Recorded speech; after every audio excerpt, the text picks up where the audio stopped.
Welcome to It Takes Two. I'm Blair. I'm Chris. And today we'll be talking about Love and Marriage Huntsville, Season 6, Episode 20. Hey, before we get into it, make sure y'all like, subscribe, comment, all the above. We want to see the comments, we want to see the likes, and we want to see the subscribers go up because we have a goal for 1,000 subscribers by the end of the year. We're not close to it, but I believe in y'all. Yes. Let's go, Blair. Well, we start where we left off at the construction site with Chris, Martell, and Martell's business partner. Yeah. And Martell is just really laying in on the fact that the Scotts wouldn't have anything without the Holts. Mm-hmm. And he'd be willing to talk to Marsau, but he really doesn't like the fake stuff. Listen here, man. Martell get himself so worked up that he want to fight somebody. Chris said, okay, Mayweather. And I'm just like, Martell. Have me dead. Listen here, man. The truth is very simple. The truth is never complicated. You don't never have to fight for the truth physically. Yeah. You never have to fight for the truth. You know what I mean? How did you feel about this scene? Like, I think this was more about Martell than it had to do with the whole Mel sponsor. And you know, he kept saying, Mel know how to speak and she should get paid for speaking. I think it has more to do with Martell is in a rough spot. He ain't really respected at the moment because a man really views his career basically like, who am I? What do I do? What do you know me for? Yeah. And the fact that that business is dissolved, like he didn't really have nothing. As we said last episode, this is his first time really being back, as he said, back into real estate.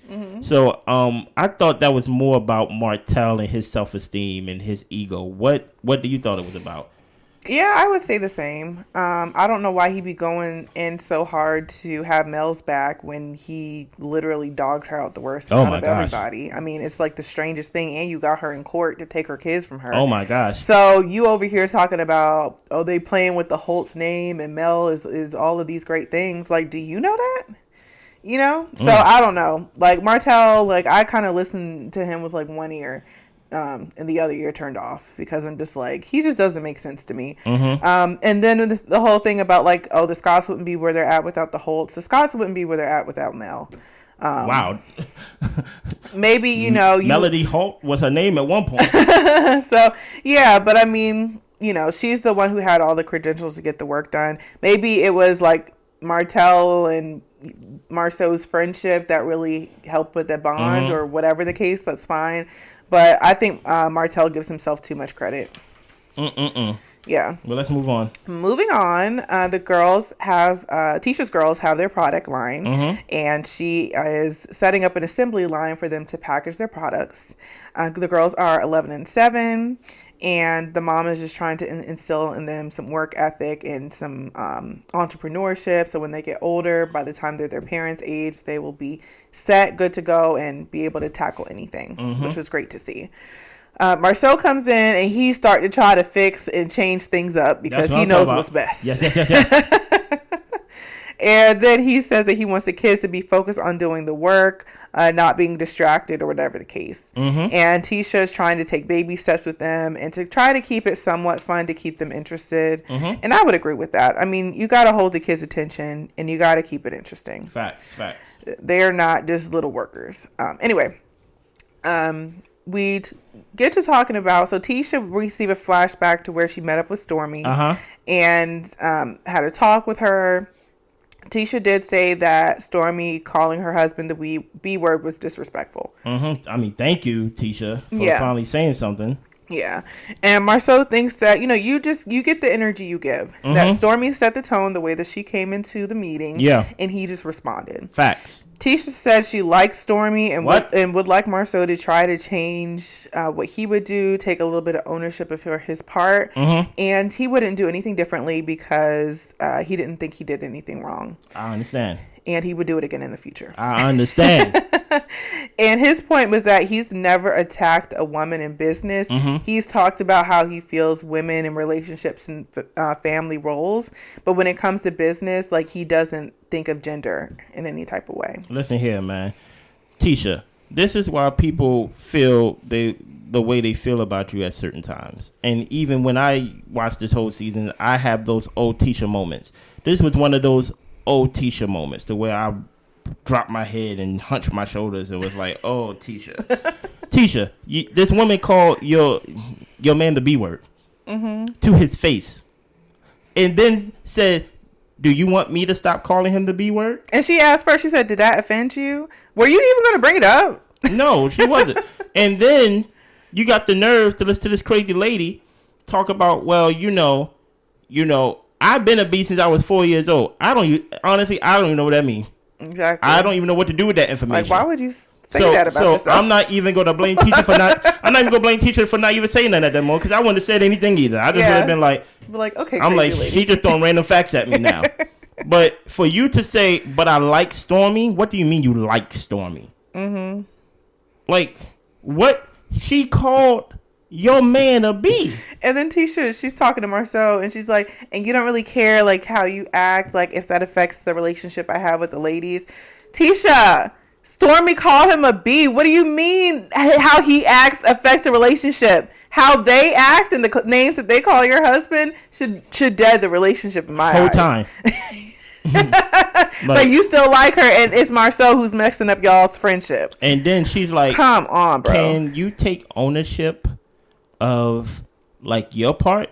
What do you mean? First of all, let's talk about how this scene started. Tisha don't even know how to take critiques, because she said she felt like the meeting was negative. It was negative feedback. Marsau was like, listen here, whatever they said, I'm gonna use all of it for positivity. So I don't understand, like, what has to happen for you to dead the relationship with Stormi? Because I'm ready to get Stormi off the show. Because Stormi crossed the line in my eyes. I'm ready to get Stormi off the show. Stormi doesn't bring nothing to me on this show. And I'm not even saying, like, she don't bring, like she got her business and she's successful in that way. I'm not trying to take that away from her. I'm just saying, like, you get on the screen and you just pull your pants down and just show your whole behind to us. And I'm like, I don't even know where this energy's coming from. I don't know why Courtney got to fight everybody. I don't know why Marsau's a B. I don't know why Tisha accepting that. I don't know why. I just don't know. And it's like, we get that it was the $100 situation. You felt he came at you wrong. Yes. But y'all talked about it. Yes. Multiple times. When are you going to get over it? And exactly. I just don't understand, like, this point. And Marsau said it himself. He said, look, she said that to get a reaction out of me. Like I'm not going to give her that like reaction. You get what I'm saying? But I'm going to respond. Yes. I'm not just going to be quiet. No. But I'm not going to get I'm not going to give you the reaction that you think that I'm going to give you. Continue. Right. Well, we move on to Kimmi, and I wrote down her best friend. I think that was the friend who was there when she cut her hair off and all that type of stuff. So Andrea. Yeah, and she's there, and they're having a little bit of sex talk and trying to get down to the bottom of Kimmi's sex drive issue, to where it is medical and medication, but there's also a mental part about her not feeling pretty, not having hair, not feeling her best. So her friend brought her some toys, recommended some therapy and some sexy photos. Then they touched on the therapy piece and how Maurice has been receptive to therapy in the past, but sometimes he has a hard time being open enough to change his perspective on things. And then the friend gives her prescription of 12 weeks of therapy at the end. Yeah. Do you remember what the conversation was about in totality? What specifically? About sex. About how Maurice wants more sex. Yeah, and Kimmi was saying that she was already not giving him much and then was giving him even less than, I guess, what he wanted. Yes. It makes me think, do like Maurice like Kimmi? I think so. I don't know. But you think he just using her for sex? I don't think it's that simple. People are complex. I don't think the line is that straight. But I'm like, she said she didn't feel pretty because she had to shave her head and things of that nature. And before she even was sick, or before she even found out that she was sick, he wanted a lot of sex. I just think Maurice has just an unnatural sex drive. Right? He wanted a lot of sex. That's what I think. Right? Let's keep it there. Then she gets sick.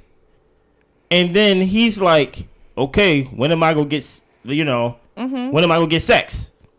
And it's not including the person. His request is not including the person, even though he's asking the person. Yeah. the person is not in mind to him as I'm watching from a view. So that's why I'm like, do he like her? Because I'm like, she's expressing that, hey, the medicines and things like that is making my sex drive low. It's actually making me tired. It's not making me feel the way I want to feel. Mm-hmm. And it's like he's missing the care. Like, where is he's the care? missing the person. Yeah. And that's why I'm like, does he like Kimmy? Yeah. And that, I don't think, I'm not saying that to question if he dislike her or that he don't love her. Mm-hmm. But sometimes we can love ourselves selfishly, that it could come off as if I don't like you or that I'm not thinking of you. Yeah. And that's why I'm like, these things that are very personal to Kimmy. Kimmy, even her friend was talking about, like, look, you have to, like, sometimes do a photo shoot for yourself. You gotta get, like, you know, I can give you my photographer or female photographer and things like that to get you out of this slump. And Kimmy's like, you know, like, we gone to therapy before, and in therapy he seemed like he's receptive to these things, but then, like, we come back home and it's right back to where it was. And I'm like, I said the same thing that the therapist said, but it's like in therapy you just see, like, oh, I never seen it that way. And I'm just like, what do you see then?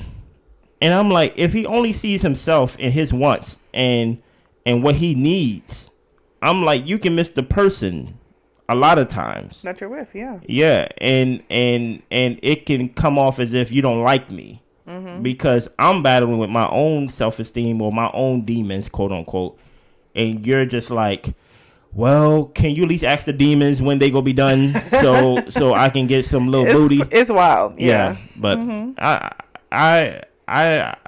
gonna revisit Maurice probably in the upcoming reviews, but I just have those type of questions. Go ahead, continue. Well, Marsau and Tisha are shooting the promo. Yeah. Blaque is going to have a casino night. Okay. And they're doing it. They have Marsau and Tisha Scott Foundation. And under the foundation, they have, I guess, different initiatives or programs. So one of them is the Every Child Deserves a Place to Call Home. And they're going to be using the funds from the casino night to build homes for the children who don't have homes. And this is the first event in kicking that off. Nice. And Tisha's not looking sexy enough. No. Marsau's trying to show her how to do it, but not too much to have y'all talking about him. And Tisha says sexy isn't her love language. And they end up getting it together and getting the shots done. But that was just a cute little moment of them trying to get together for this event. Of course. Now let's move on. Now this is the meat and potatoes right here. Yes. Well, we get Marsau and Martell at Martell's rental house. Can I just like to be factual with my information. Okay, that's thank all. you. Okay. And Marsau said the Fletchers were being messy and misconstrued the conversation they had at dinner. Okay. Martell said if Mel wanted to speak, she would. Totally agree. Because they were trying to get her to speak until she started talking about money. They were like, never mind. Chris calls Martell on the phone and says he's outside. And Martell's confused. You coming in? Like, what you trying to do? I'm putting up this for sale sign in the yard. That's disrespectful. That's disrespectful. He's still in the house, Chris. And then I think Martell asked him a question. Then Chris starts about to be going into detail. He cuts him off. I guess he don't want too much of the business out there. So he's like, let me go get him. So he grabs him and brings him inside to get in on the conversation he's having with Marsau. Okay. And Chris says what he shared, the fact about the t-shirt business and the speakers. And then Marsau agrees, okay, you didn't misconstrue it. That's what was said. Yes, Marsau. Martell says regardless of when a business became successful, post show or platform is irrelevant. Facts. Martell says majority of what Marsau's doing now is because of the platform that they're on and his relationship with the Holts. Facts. If it wasn't for them, he'd be back managing a movie theater. That's disrespectful. Marsau feels people don't talk about their failures. This is Marsau just moving the goalpost to me. You think so? Yeah. Okay. Martell feels Marsau is reverse engineering. He never said that was something that was required for the speakers to talk about their trials and tribulations. That is true. Marsau said Martell only talks about his failure in marriage. You could tell that kind of stung Martell, but he held it together. Then Martell brings up Skull, and Marsau is saying that we were friends at the time, and if you want to try to add stuff up, go tit for tat for who did what, who lent money to who. Like, this thing can go on forever, and you're gonna lose. That's what Marsau said. Yeah. And Marsau never considered going into business as Skull as a gift because he thought they were just going into business together. And Marsau said that Martell just can't recall a lot of the things and the ways that they have been a help to Martell. Yeah. And Marsau has loaned Martell money, but he acting like he don't remember. Listen here, Martell, boy, you look like you was telling stories, fibbing throughout the whole time. Yeah. Right? Listen. I believe the truth is somewhere in the middle, but Martell, I don't think you're nowhere near in the middle. I think when Marsau started, and here's the thing about it, we all have that friend that lies, and we like that friend. Like I have no doubt that Marsau likes Martell. You get what I'm saying? And he's doing everything in his power. I'm just gonna throw jabs at you. Because I got this haymaker. You get what I'm saying? I don't want the world to know that you're lying. Yeah. Right? So I'm just like, when did you ever loan me money? Huh? Never. Okay. When have I ever loaned you money? And then that's when you're like, you never gave me anything, and you just gotta hold the haymaker back because he said I got checks. Yes, with your name to me. Like I got checks with like my name to you. You got it backwards, right? No, he said Martell's name to him, paying him back. Okay. Yes. But the whole point was that he's like, we was in business and it failed. He said when I joined this business, it was in the negative. Like it was bad business. Yeah. And I don't think he was quote unquote pointing the fingers only at Martell. He probably was pointing fingers at both of them, including himself. Probably more them, but he was like, it was bad business. And I think Martell was doing a lot of saving face of trying to not, like I said, he's just trying to get back on his feet. Yeah. And to be hit with these hard truths in the face of, look, man, I had to give you money. Yes, you paid me back. And Martell was like, what about the time that I was going to give you money? And then Martell was like, when was that? And that's when Martell was like, you said you said that you didn't need it. And he said, because I didn't need it. So like, don't make it seem like you had to give me money. I never took money from you because I didn't need to take money from you. And I think what happened was Chris was right there in the middle, and Chris was told one story in front of the business partner that I made Marsau. But now Marsau is here to defend himself, and now Martell got to defend the story that he told Chris. Yeah, and the friend. And shoot, the story, I think Martell be telling himself stories in his head. Okay. And he just like hates when people break apart the stories that he built up about himself in his head. Like, I think it really makes him feel terrible. And like you said, he can't face the harsh truths and the simple fact that he can't even move out the man's house that he's selling. Okay. Like, I'm just like, you don't live there. And he over here talking about in the confessional, as long as I keep paying the rent, it shouldn't be an issue. This is not an apartment, sir. This is a house that's up for sale. You need to leave. Look, what are you doing? Look, he creates these stories and this false reality, and when people poke holes in him, it really messes with his self-esteem. Look, he said that he hates when a friend basically, like, he said he made Marsau, that Marsau wouldn't be where he is without him. Yeah. I get that, right? But the same thing that he's accusing Marsau of, he's doing it to Chris. When it comes to using the friendship and taking advantage of it. My thing is, Martell, you just come off as you're telling a lie, because it fell apart. So it crumbled once Marsau was asking you those questions, and you was like, "What?" Laughing. You hear him? What? Like, you're buying time. Yeah. You get what I'm saying? Look, I hope you move out that man's house.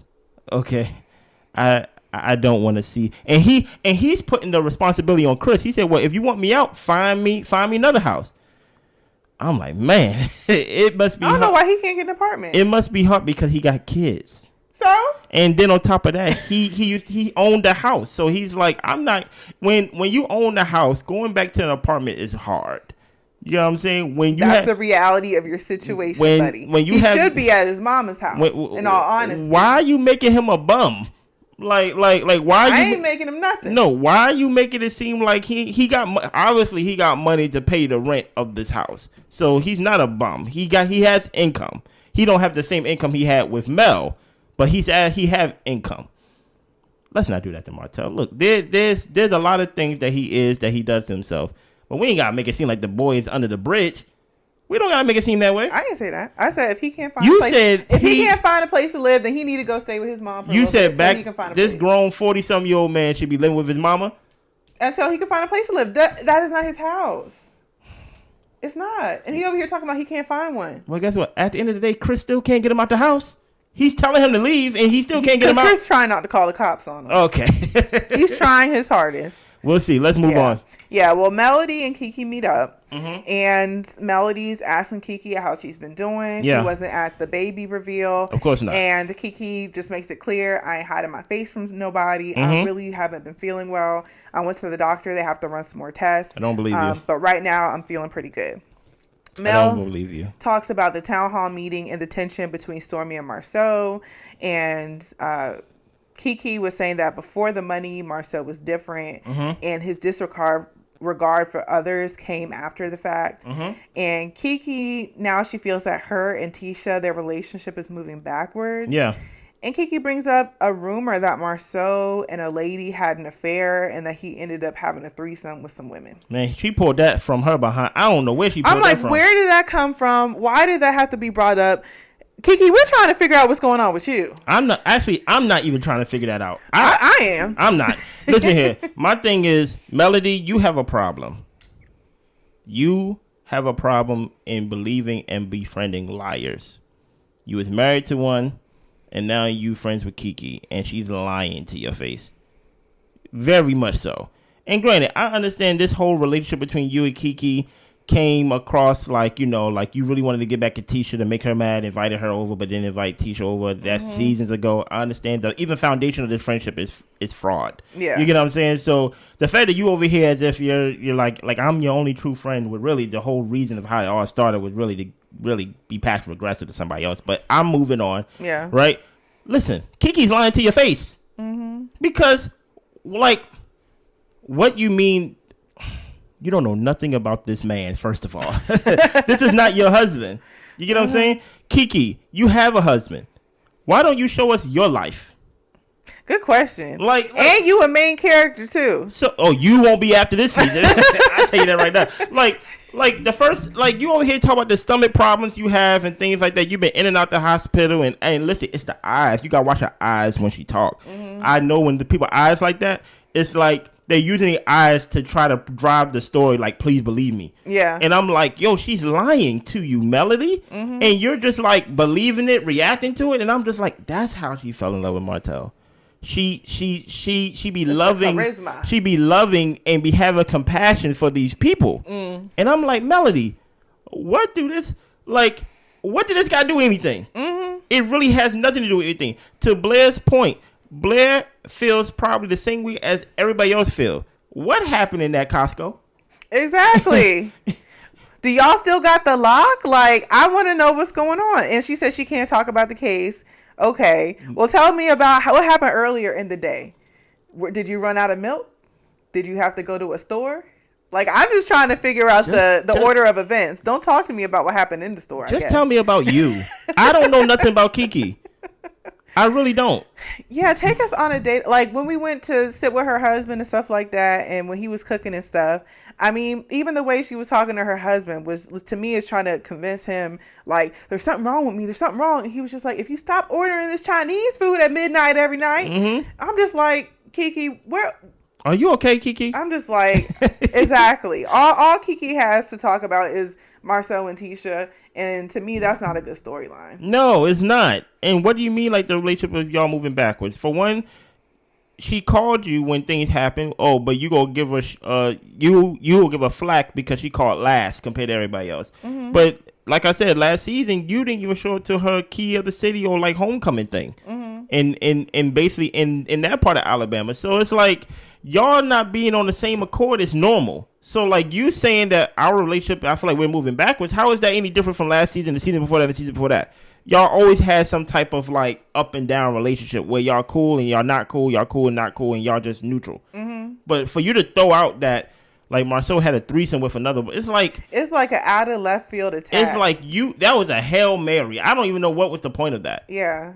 And whether it's true or not, it's just kind of like where did that come from? Why are you saying this? Like, she's just deflecting. Like, she just does not want any attention on her. That's what it come off as. She don't want no attention on her. And I'm just like, that makes me look at you even harder. Yes. And then on top of like, that, what is really going on? And then on top of that, we go look at you even harder because the source came from you. Yes. So, like, we gonna be like, Keke said you had a threesome with 2 girls. Even though I don't believe it. Y'all been saying Marsau been cheating since season 1. Mm-hmm. Show me the proof, and the only proof y'all got is a back. Leave my brother alone, man. Okay. That's all I got to say.